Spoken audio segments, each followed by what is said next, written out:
가나안 땅에 들어가는 이야기, 그러니까 가나안 땅을 약속으로 받는 이야기가 여호수아서의 중심 주제입니다. 자, 가나안 땅을 받는 것, 그 약속, 이 약속은 어디까지 올라가죠? 네 글자, 누구하고 맺은 언약? 아브라함하고 맺은 언약이죠. 창세기 15장, 창세기 15장 아마 17절로 기억을 하고 있는데, 제가 같이 한번 펴보는 게 좋을 것 같아요. 다 아시겠지만 창세기 15장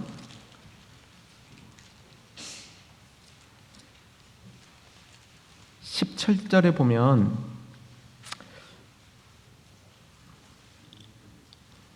한번 17절 같이 읽어봅시다. 해가 져서 어두울 때 연기 나는 화로가 보이며 타는 횃불이 쪼갠 고기 사이로 지나가더라. 이게 구약에 나온 아주 특별한 사건인데, 그 짐승을 가운데를 잘라놓고 그 사이로 이렇게 지나가는 동안에 그 불이 타면서 이제 그 짐승들이 태워지는 장면인데, 이게 이제 아브라함과 맺은 언약식에 있어서 아주 특별한 부분입니다.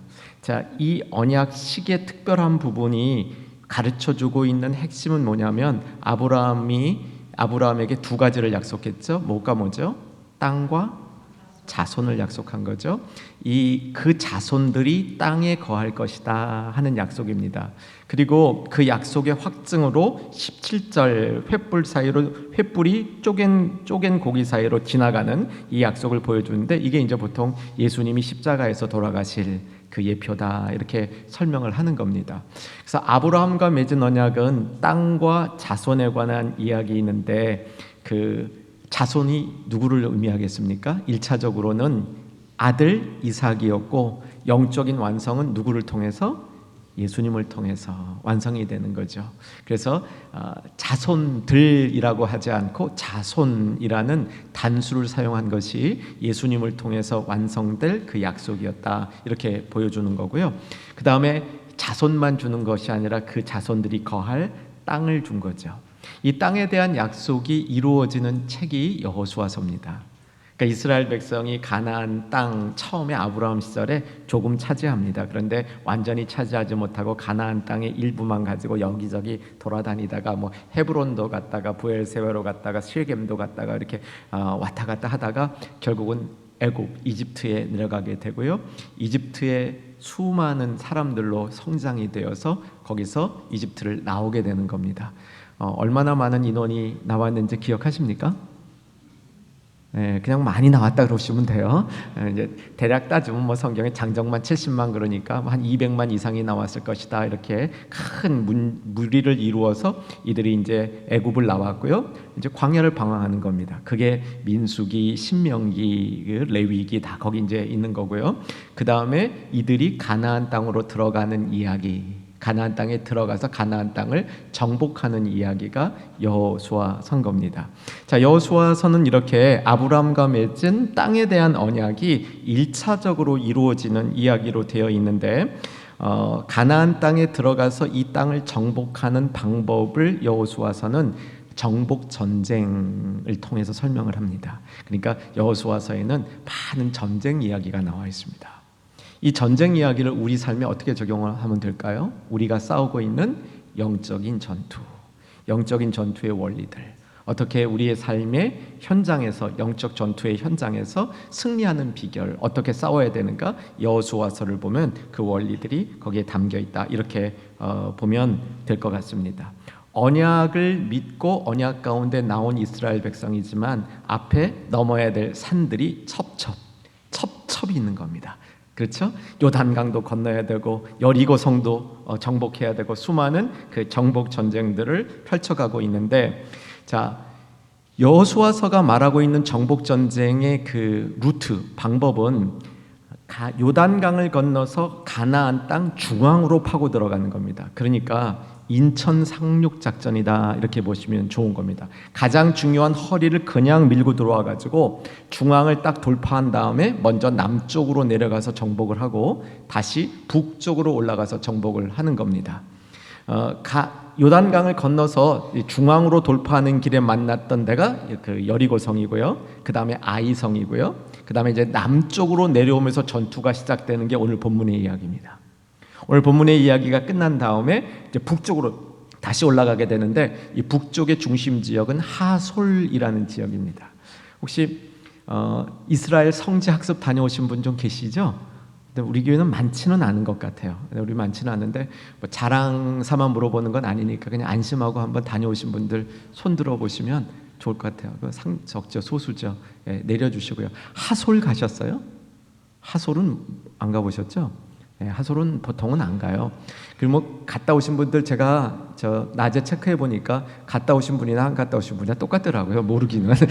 그래서 이제 지리 같은 거 물어보니까 뭐 여전히 잘 모르시더라고요.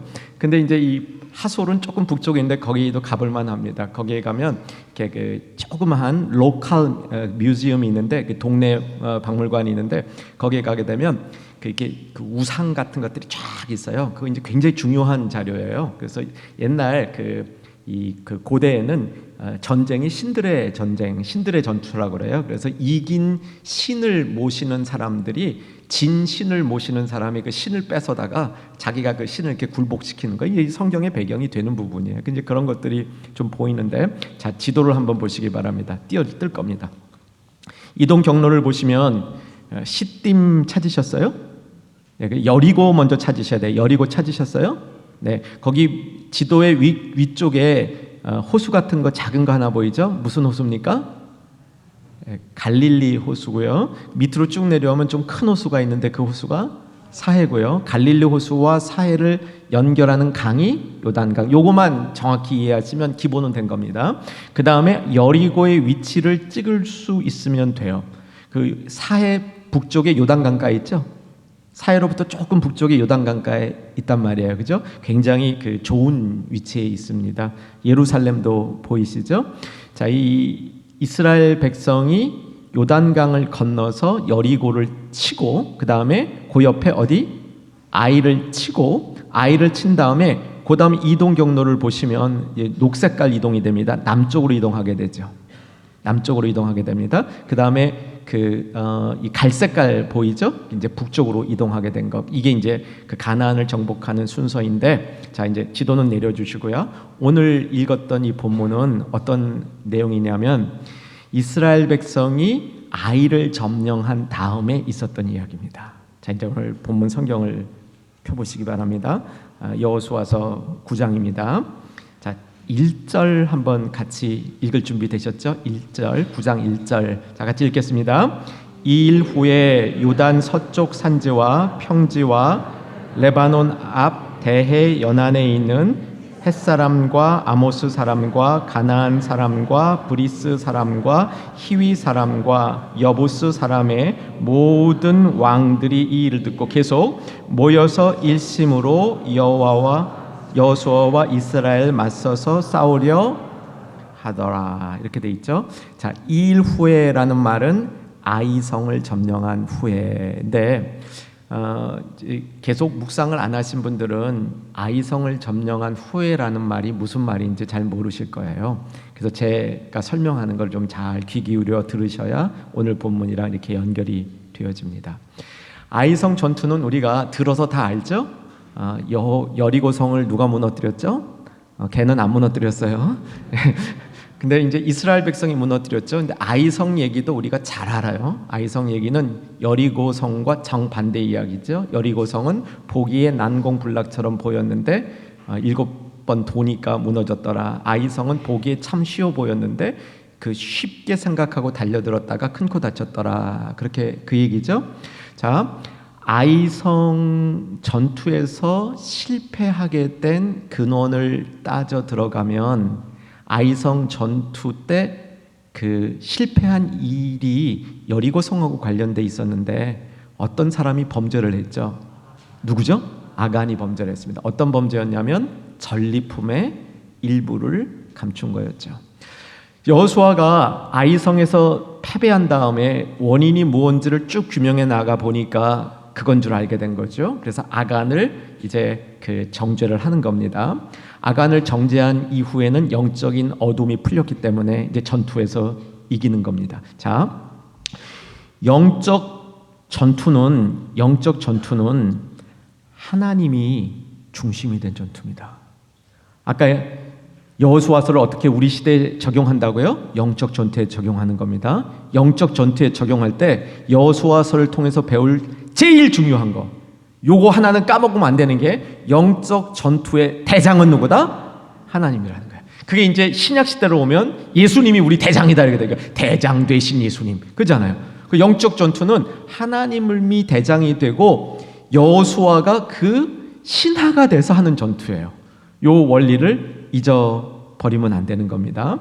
자, 영적 전투의 원리를 하나 더 보기 위해서 오늘 교재 있죠? 이 교재를 보시면 3번을 보시면 여호수아서 전체 내용을 네 덩어리로 분석해 놓은 겁니다. 이건 뭐 대부분의 학자들이 다 이렇게 하는 겁니다. 그래서 첫 번째는 가나안 입성에 관한 이야기, 두 번째는 땅을 정복하고, 세 번째는 그 땅을 분배하고, 그다음에 마지막 22장에서 24장 사이에 보면 여호수아가 마지막 이제 죽기 전에 고별 설교를 하고 언약 체결을 하는 거죠. 우리가 잘 아는 부분이죠. 나와 내 가족은 하나님을 섬기겠다. 너희는 어떻게 할 거냐죠. 하나님을 섬길지 이방신을 섬길지 지금 결정하라. 유명한 얘기잖아요. 그래서 나와 내 가족은 여호와를 섬기겠노라. 이게 이제 여기에 나오는 이야기입니다. 맨 마지막에. 자, 이 네 덩어리 지금 한번 보셨죠? 자, 그럼 저를 봐주세요. 복습입니다. 네 덩어리 갑니다. 첫 번째 가나안 입성, 두 번째 땅 정복, 세 번째 땅 분배, 네 번째 고별 설교 및 언약 체결, 이렇게 네 덩어리로 되어 있는 겁니다. 자, 여기서 지금 제가 정리해 놓은 거를 좀 노트를 보시면요, 가나안 입성 부분의 주요 단어가 건너다라는 동사고요, 땅을 정복할 때 주요 단어는 취하다, 강을 건너다, 취하다. 그 다음 땅을 분배할 때는 나누다, 언약을 체결할 때는 섬기다. 요거까지 이해하셔야 됩니다. 그래서 영적 전투의 원리는요, 취하는 겁니다. 용감하게 건너가서 취하는 겁니다. 그렇죠? 그런데 취하기만 하면 안 돼요. 취한 거를 어떻게 해야 돼요? 크게 어떻게 해야 돼요? 나눠야 돼요. 우리가 이제 이게 잘 안 되는 거예요. 취하는 것까지는 신나요. 그죠? 예, 건너라 그러면 이제 용감한 자만 건너고 또 못 건널 사람은 또 못 건너요. 근데 용감하면 건너죠. 그 건너서 취하라 그러면 신나요. 이게 이제 막 우리한테는 최고죠. 근데 하나님의 관심은 취하는 데만 있는 게 아닙니다. 취한 걸 어떻게 해야 돼요? 나눠야 돼요. 그래서 영적 전투는 취한 거를 나누고, 그 다음에 그것을 가지고 어떻게 해요? 하나님을 섬기고 사람들을 섬기고, 이것이 영적 전투의 원리가 되는 겁니다. 이제 큰 그림을 그리셨죠? 자, 그래서 이스라엘 백성이 가나안 땅으로 들어가서 가나안 땅을 이제 땅들을 막 취해가는 과정입니다. 정복 전쟁을 벌이고 있습니다. 이 남쪽으로 내려가려고 땅 먹으니까 이 아이성 전투 때 엄청난 일이 벌어진 겁니다. 아이성 전투 때 아간이 범죄해서 지려는 그 순간에 이제 아간을 다 정리하고 여호수아가 8장에 보면 창을 들었다 이렇게 돼 있습니다. 창을 들었다 그러니까 이때 창을 드는 순간에 아이성에 들어갔다가 패배해서 이스라엘 백성이 도망가고 있는데 아이성 사람들이 신나게 쫓아나오는 겁니다. 그때 복병이 탁 아이성 안으로 들어가가지고 아이성을 정복해버리고 불을 질러버려요. 그러니까 이 따라 나왔던 사람들이 보니까 자기네 본거지가 불타잖아요. 그 놀라 당황하고 있는 사이에 양쪽에서 협공해가지고 아이성 사람들 진멸했다, 이런 얘기예요. 근데 진멸만 한 것이 아니라 아이성 전체를 완전히 초토화시켜버리고 왕을 잡아다가 죽이고 그 위에 이제 무덤을 막 거기다 쌓아놨다. 이게 이제 아이성 전투인데, 그 얘기를 들으니까 다른 사람들이 다른 가나안에 있는 사람들이 그 얘기를 들으면서 어떤 결론을 내렸냐면, 우리가 힘을 합쳐 싸우자, 이런 결론을 내린 겁니다. 뭐 당연한 결론이죠, 그죠? 뭐 그냥 우리가 항복을 하느니 힘을 합쳐 싸워보자. 왜냐하면 우리도 힘이 꽤 되거든요. 그래서 뭉쳐온 사람들의 이야기가 9장 1절에 있는 겁니다. 어느 사람들이 있는지 다시 한번 확인해 보면 헷 사람과 아모리 사람과 가나안 사람과 브리스 사람과 히위 사람과 여부스 사람 모든 왕, 이 사람들이 힘을 합쳐서 여호수아와 이스라엘을 이제 대적하려 하는 거죠. 역사적으로 보면 이런 싸움은 뭐 당연한 것처럼 보이는데 성경의 눈에서는 이 사람들의 대적이 참 어리석다고 얘기를 하는 겁니다. 왜 어리석냐면 영적인 눈으로 볼 때 이들은 하나님을 대적하고 있는 것으로 보였기 때문입니다. 그 중에 하나님을 대적하지 않는 한 무리가 있었는데 그 무리들이 누구냐면 기브온 사람들이었습니다. 그게 이제 3절에 등장하죠. 자, 3절 다시 한번 봅니다. 읽겠습니다. 기브온 주민들이 여호수아가 여리고와 아이에 행한 일을 듣고, 그 다음 성경을 아까 보신 대로 이들이 계략을 세워서 이스라엘 백성 여호수아를 이렇게 약간 속이는 그런 이야기가 오늘 본문에 이제 그 주된 핵심적인 이야기입니다.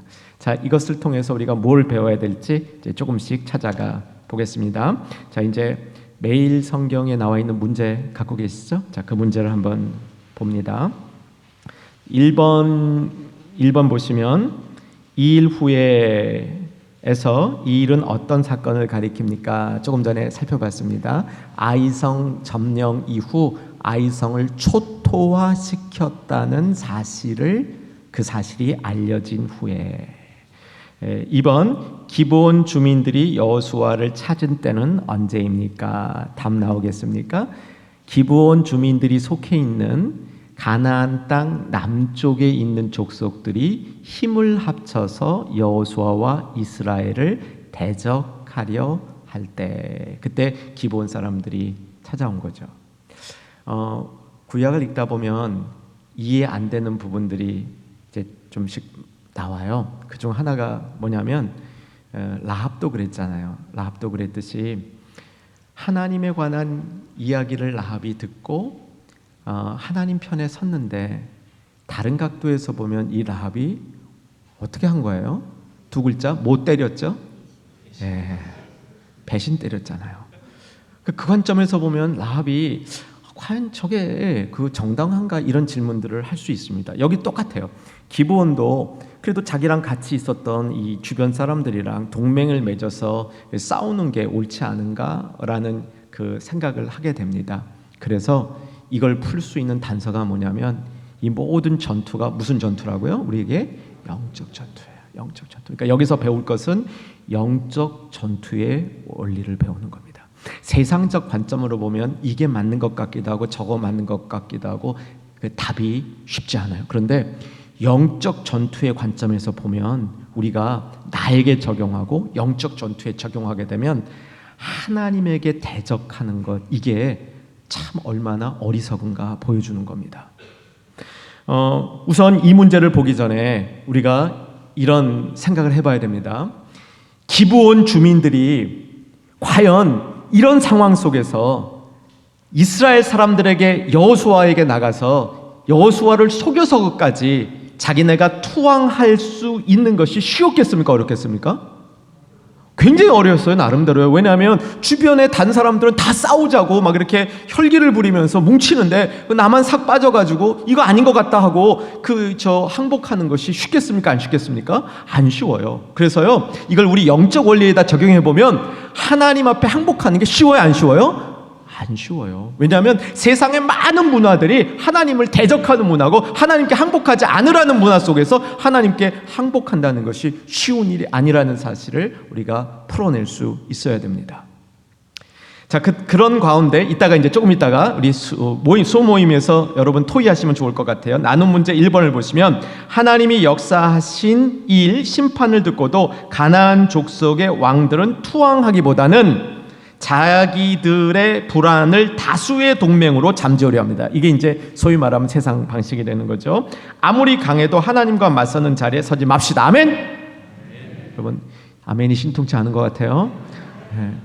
하나님과 맞서는 자리에 서는 것은 이게 참 우리가 꼭 피해야 되는 겁니다. 다만 우리가 기도하는 것은 무엇이 하나님의 뜻인가, 이것을 잘 분별하는 영적 분별력이 있어야 됩니다. 그래서 하나님의 뜻이 이쪽에 있다 그러면 내가 그 반대편에 서는 것을 이게 중지해야 되는 거죠. 자, 그러기 위해서 내가 하나님 편에 앉을 때 우린 경험적으로 하나님이 우리에게 어떤 사인들을 주셔요. 이렇게 내가 하나님을 대적 혹은 하나님 뜻에 어긋나고 있을 때 하나님이 우리에게 사인을 주실 때가 종종 있는데, 이 사인이 흥미롭게도 아주 이 일관성 있는 사인들이 있습니다. 아마 개인적으로 그걸 잘 영적으로 깨어 있으면 그거를 분별해낼 수 있습니다.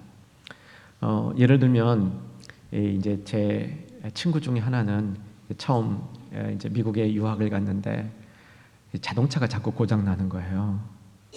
유학을 가서 자동차 고장 나면 아주 속상합니다. 요즘 뭐 유학생들이 좀 부유한지 몰라도 옛날에는 유학생들이 참 쉽지 않았거든요, 생활이. 근데 자동차 한번 고장 나면요, 이게 참 마음 많이 상하는데, 이 자동차가 안 고장 나야 될 부분들이 자꾸 고장 나는 거예요. 근데 이제 어느 날 다 깨달은 겁니다.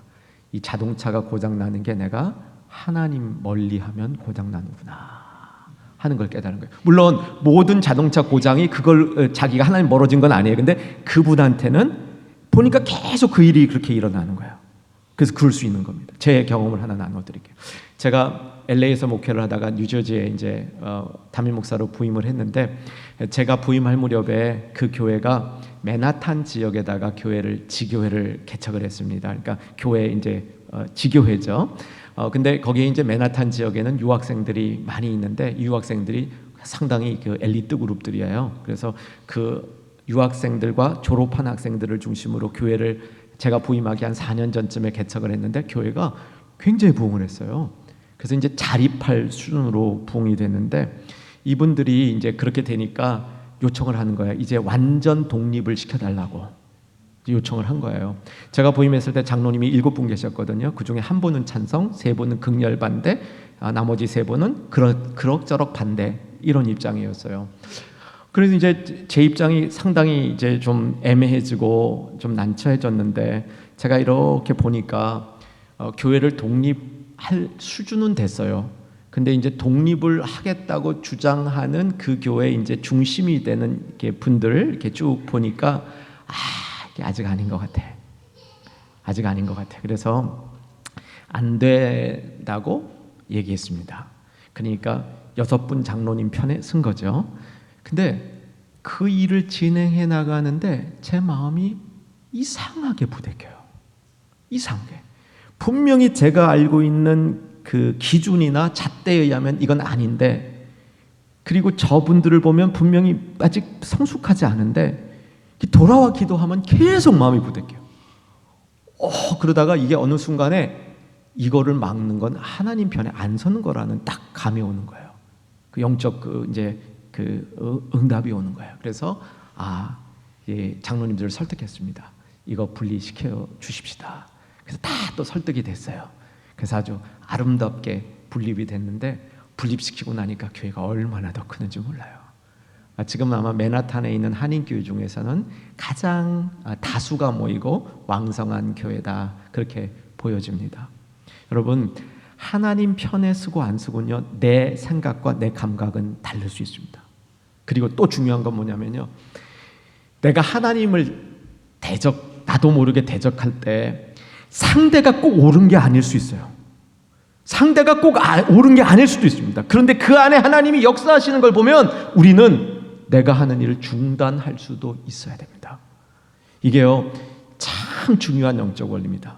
여러분, 이거 하나만은 결심하십시다. 내가 하나님 대적하는 편에 서지 않기를 마음속에 결단하십시다. 하나님과 대항하는 편에 서지 않을 때 하나님이 역사하시는 이 일들을 경험하고 감당하게 되는 거죠. 자, 세 번째 문제로 가보시면요. 기브온 주민들이 이스라엘에 투항한 이유는 무엇입니까? 이제 9절, 10절 등을 살펴보면 여호와께서 행하신 모든 일을 뭐 했다고요? 들었다고요. 여호와께서 행하시는 일들을 들었습니다. 이렇게 되어 있습니다. 자, 9장 다시 한번 돌아가셔서 먼저 3절을 보십시다. 3절 다시 한번 읽습니다. 기브온 주민들이 여호수아가 여리고와 아이에서 행한 일을 듣고 9절 그들이 여호수아에게 대답하되 종들은 당신의 하나님 여호와의 이름으로 말미암아 심히 먼 나라에서 왔사오니 이는 우리가 그의 소문과 그가 애굽에서 행하신 모든 일을 들으며 10절 또 그가 요단 동쪽에 있는 아모리 사람의 두 왕들 곧 헤스본 왕 시온과 아스다롯에 있는 바산 왕 옥에게 행하신 모든 일을 들었습니다. 이들의 사실 믿음 속에요. 들음에서 난 믿음이 있습니다. 믿음은 어디서 나고? 들음에서 나고. 이들은 들을 때 그 듣는 이야기 속에서 하나님을 모르는 사람들이었지만 하나님을 알 수 없는 이방 사람이었지만 그 하나님의 존재를 깨달을 수 있는 축복을 이들이 가진 거죠. 그래서 기브온 사람들은 주변의 다른 사람들과는 달리 하나님 앞으로 나오는 그런 이 축복을 누렸습니다. 그래서 사랑하는 이 자리에 있는 우리 충영연 가족 여러분, 들을 귀가 열려 있는 성도 되시기를 주의 이름으로 축원합니다. 내가 정말 주의 음성을 잘 들을 수 있어야 됩니다. 안 그러면요 항상 내 경험이 앞서요. 내 경험이 영 틀린 게 아닙니다. 내 경험도 믿을 만한 부분이 없지는 않습니다. 그런데 내 경험만 내 경험만을 의지하게 될 때 우리는 나도 모르는 사이에 하나님 편이 아닌 다른 편에 설 수 있습니다. 우리에게 중요한 것은 내가 하나님 편이 아닌 다른 편에 섰다는 걸 깨달으면 얼른 그만두고 자기 자리로 돌아와야 되는 겁니다. 이것이 믿음의 성도들에게 꼭 필요한 그 신앙의 요소가 되는 거죠. 오늘도 여러분 한번 마음속에 생각해 보십시다. 나도 모르게 내가 내 경험만을 의지하다가 하나님 편이 아닌 다른 편에 쓴 게 있다면, 그래서 내 인생이 부대끼는 게 있다면, 내 인생에 거북한 게 있다면 그 부분들을 우리가 정돈해야 되죠. 자, 나눈 문제 2번을 보면 좀 더 정돈이 됩니다. 자, 2번 문제 같이 한번 읽어보겠습니다. 시작. 기브온 주민의 계획은 가나안 왕들의 전략과 대조적입니다. 그들은 대항이나 아닌 투항, 전쟁이 아닌 화친, 진멸이 아닌 살 길을 도모합니다. 주 앞에서 항복이 준 행복의 경험이 있다면 나눠봅시다. 저도 몇 번 얘기한 것 같아요. 그죠? 항복하면 행복해진다. 항복하면 행복해져. 맞습니다. 항복하면 행복해집니다. 영적 전투의 원리가 되죠. 자, 이 부분을 좀 적용하기 전에 조금 어려운 문제 하나 다뤄볼게요. 진멸이라는 겁니다. 구약 성경을 읽다 보면 참 어려운 문제가 뭐냐면 하나님이 영적 전투를 할 때요 그냥 다 죽여버리라 그래요. 그게 우리한테는 이게 잘 이해가 안 돼요.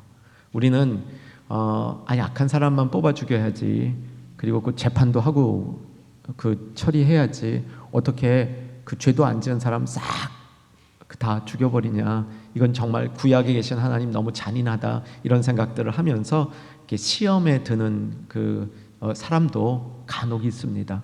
나 이런 하나님은 내가 믿지 않을래, 이런 이제 그렇게 말하는 분들도 간혹 있습니다. 그런데 이것도 영적 원리로 봐야 돼요. 여러분, 이게 이 진멸이라는 말은 무슨 원리냐면요, 악, 하나님 대적하는 거, 이건요 싹 잘라버리라는 거예요. 그 씨도 남기지 말라는 거예요. 이게 영적 원리예요. 이거 안 지키다가 이스라엘 백성이 내내 고생하는 겁니다. 아멜렉이랑 그랬죠? 내내 고생하는 거예요.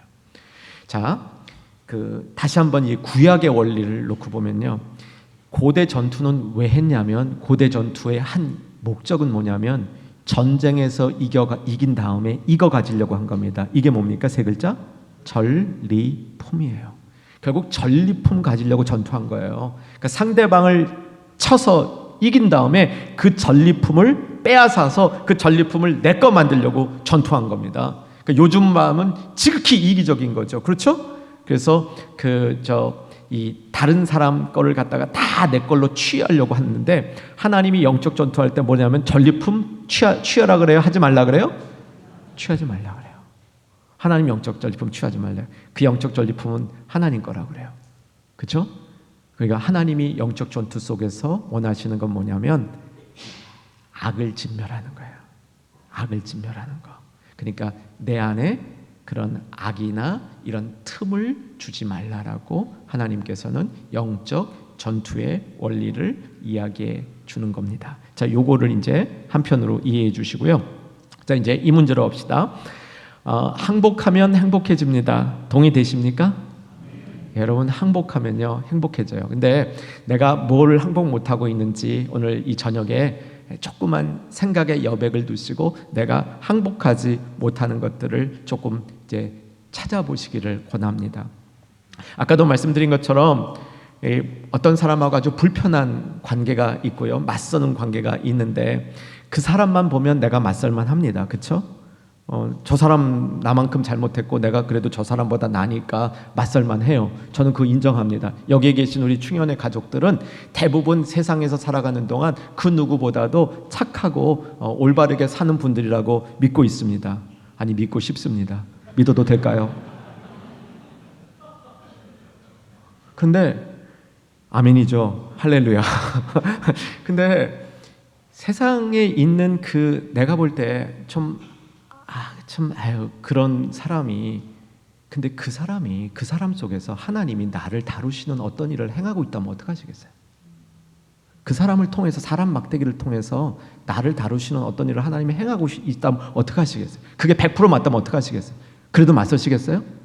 그 사람은 틀려도 난 안 맞서야 되는 겁니다. 그 사람이 옳아서 내가 안 맞서는 게 아니라 그 사람 속에 하나님이 역사하시는 게 내 눈에 보이고 내 영적으로 깨달아지고 하나님이 나에게 그걸 알려주시면 맞서면 안 되는 겁니다. 여러분, 이 준비는 되셨습니까? 그 준비 돼 있으셔야 돼요. 문제는 그런 영적인 눈이 열리느냐 못 열리느냐 있는 것이고, 그렇게 하나님이 역사하시는 것을 내가 볼 수 있느냐 못 보느냐, 이 내용성의 문제인 거예요. 우리는 하나님이 어떻게 역사하실지 모르는 겁니다. 아까 제가 맨하탄 예를 들었잖아요. 거기 하나님이 역사하는 게 보이니까 제가 더 이상 하면 안 되겠더라고요. 제가 하나님한테 혼날 것 같더라고요. 그래서 그 문제를 이렇게 다 푸니까 얼마나 행복해졌는지 몰라요. 마음도 편하고 다 모든 게 다 평안해지더라고요. 여러분, 이게요, 항복이 행복을 주는 겁니다. 이해되셨습니까? 항복이 내가 져서 투항, 여기는 투항의 모습까지 나왔지만, 본문에서는 투항의 모습까지 나왔지만, 우리가 항복한다는 것은 하나님의 역사하시는 그 일 앞에 그 일이 나에게 영적으로 깨달아질 때 그 일을 대항하지 않는 겁니다. 그와 맞서려는 마음을 내려놓는 거죠. 내려놓는 겁니다. 내려놓는 거. 여러분, 내려놓음 아시죠? 네, 내려놓음. 전에 봄인가 올봄에 제주도 갔다가 내려놓음의 저자 되시는 이용규 교수님 만나 뵀는데, 그래서 제가 물어봤어요. 궁금해가지고. 그 책이 몇 권 팔렸어요? 물어봤는데요, 200만 권 팔렸대요. 200만 권. 이야, 대단하죠. 메가 베스트셀러죠. 200만 권이 팔렸대요. 그 내려놓음과 그 다음에 나온 더 내려놓음을 합쳐서 두 책을 그렇게 팔렸대는데, 이 제목 자체가 압권이잖아요. 내려놓음. 그렇죠? 내려놓음. 이게 이제 항복하면 행복해진다, 그 원리인데요. 이 내려놓을 때 꼭 조심해야 되는 게 있습니다. 내려놓은 다음 어디다 내려놨는지 알아뒀다가 또 가서 찾으면 안 돼요. 이게 우리의 문제예요. 우리는 내려놔요. 내려놓는데 그 갖고 있기 불편해서 내려오는 거거든요. 그러니까 이제 다시 또 편해지면 또 갖고 싶어져요. 그래서 그 내려놓은 자리 또 찾아갑니다. 그 이스라엘 백성에게 하나님이 어떻게 하셨냐면, 금기골이 다 금문 폐물 다 빼서 하나님 앞에 나 자신을 장식하는 거 다 빼서 내려놓으라 그랬죠. 묻으라 그랬어요. 상수리 나무 아래 묻으라 그랬어요. 제가 보기에는 상수리 나무가 많은 곳이었을 것 같아요. 그러니까 어느 나무 밑인지 모르죠. 그게 맞는 거예요. 근데 또 그 나무에다 표시해 놓고 가서 밤에 가서 찾으면 안 되는 겁니다. 내려놓음의 결정적인 요소는 다시 내가 그걸 주우려 가면 안 되는 겁니다. 그것은 하나님 앞에 행복의 길이 아닌 거죠. 항복하면 행복해진다. 이제 이렇게 정리하고 이제 마지막 한 문제만 더 봅시다. 자, 오늘 본문의 이야기를 여러분들이 이제 한번 읽어갖고 잘 모르잖아요. 이런 거였어요. 기브온 사람들이, 기브온에 있는 이방 족속들이 이스라엘 백성이 쳐들어온다는 얘기를 듣고, 이건 우리가 도저히 싸워서 이길 수 없다. 왜? 저들 뒤에 분명히 저들이 말하는 신이 계시다. 그 신은 야훼라는 신인데 그 신은 아무도 못 막는다. 그 신은 신 중의 신이다. 이렇게 그들 믿음 속에 듣는 가운데 믿음이 생긴 겁니다. 그래서 이제 투항을 결정하게 되는데, 이 투항이 쉬운 일이 아니라고 말씀드렸죠. 우리가 항복하는 게 쉬운 일이 아닙니다. 어떤 순간에도 항복은 쉽지 않습니다. 왜냐하면 그냥 버티면 되거든요. 내가 뭐 죽으면 그만이자고 버티면 되는 거잖아요. 근데 여러분, 항복할 수 있다는 게 행복이에요. 그런데 이 사람들이 어떤 꾀를 내냐면 자기네들이 멀리서 온 것처럼 꾸미는 거죠. 그래서 나타날 때 썩 막 곰팡이가 쓴 빵, 그 다음에 막 가죽 부대가 다 해진 거, 옷은 누더기 옷을 입고 나타난 겁니다. 그래서 말하기는 우리가 멀리서 왔습니다. 멀어 바로 여기였으면서, 근데 이제 멀리서 왔다고 얘기하면서 보세요, 우리가 갖고 있는 빵을 구웠고 처음 떠날 때는 이게 모락모락 김이 났는데 이 곰팡이 썰은 걸 보세요. 그리고 이 가죽 부대, 이 포도주 있는 거 새 거 갖고 왔는데 다 낡았습니다. 옷은 다 헐었습니다. 이러니까 여호수아가 그 얘기를 듣고, 에이, 그랬더니 이들이 또 납작 엎드리니까 좋아라 그러고, 우리 좀 살려주세요 그러니까 살려주겠다고 약속을 맺은 거예요. 그러니까 속은 거죠. 속은 겁니다. 물론 요즘식으로 말하면 니네가 나를 속였어, 내가 한 약속 다 무효야, 뭐 이럴 수도 있겠지만 그 당시 문화는 그게 아니었던 것 같아요. 그래서 한번 약속한 것은 지켜야 되는 문화였던 것 같아요. 그래서 속았지만 그들을 이제 살려준다, 그런 얘기인데, 여기서 우리가 배울 교훈을 하나 찾자면 과연 여호수아가 잘한 것이냐 하는 교훈이죠. 잘못했다는 거죠. 성경이 여호수아가 잘못했다는 겁니다. 왜? 하나님께 안 물어봤다는 거예요. 뻔해 보이기 때문에, 너무나 당연해 보이기 때문에 하나님 앞에 물어보는 거를 생략했다는 겁니다. 그게 문제라는 거죠. 왜? 악은 어떻게 진멸해요? 싹 없애야 되는데 또 그 일부를 남겨둔 거예요. 남겨두다 보니까 그게 나중에 다시 문제가 되는 겁니다.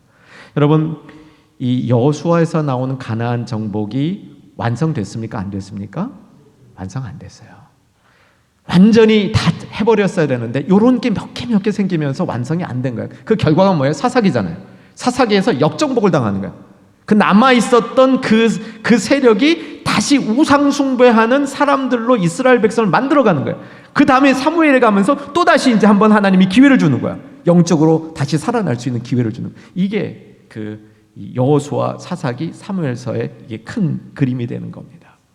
자, 그래서 나쁜 거는 철저히 진멸이 되어져야 됩니다. 여기까지만 할게요. 중요한 게 하나 더 있긴 한데 오늘 또 이제 잘 마치시고 여러분 이 나눔 문제들을 가지고 나눴으면 좋겠습니다. 오늘 우리의 나눔 가운데 정말 우리의 상식으로 우리 상식으로 판단하기 어려운 문제들이 있습니다. 이 모든 문제 가운데 여러분 영적 전투의 원리를 생각해 보시고요. 영적 전투는 누가 대장이다? 누가 대장이다? 하나님, 우리 예수님이 대장인 거예요. 자, 거기에 관한 마지막 적어놓은 정리한 거 그거 좀만 보시고 오늘 마치겠습니다. 2페이지 맨 위에 5번 거룩한 제사장과 헤렘 사상 그 부분입니다. 자, 첫 번째 꼭지 거룩한 전쟁이란 같이 읽습니다. 시작. 여호와께서 직접 전사로 전투에 참여하시는 전쟁이다. 이 전투에 참여하는 이스라엘 백성은 여호와의 군대가 된다. 여기 여호와를 여호와의 전사, 워리어, 그러니까 싸우는 장군, 장수라는 거예요. 이 장수 누군가 여기서 나오는 겁니다. 이게 시편에도 그렇고요, 구약에도 그렇고 굉장히 많이 나오는 주제고요. 이것이 신약에 오면서 이 장수가 예수님이다, 이런 모습으로 이제 발전돼 나가는 겁니다. 자, 두 번째 꼭지 보시면요, 이 전쟁은 하나님께서 싸우시는 전쟁이기 때문에, 그 다음 여러분 읽습니다. 시작. 군대의 규모나 전술이 문제가 되지 않는다. 중요한 것은 하나님의 임재와 하나님의 명령에 순종하는 것이다. 아멘 되세요? 이게 영적 전투예요. 영적 전투에서 제일 중요한 것은 하나님이 대장 돼 주셔야 돼요. 그러면 전술, 우리 내 편의 규모 문제가 안 되는 겁니다. 하나님 대장 되신 것을 따라가면 되는 거죠. 세 번째 꼭지, 전쟁 포로의 전리품은 하나님께 바치는 진멸, 이게 이제 히브리어로 헤렘이고요. 거룩한 전쟁을 대표하는 양상이다. 이렇게 정리하시면 되겠습니다. 오늘 말씀을 통해서 영적 전쟁 싸우시는 가운데 반드시 승리하시고 영적인 눈이 열려서 하나님을 맞서지 않고 하나님 편에 서는 우리 모두 되기를 주의 이름으로 축원합니다.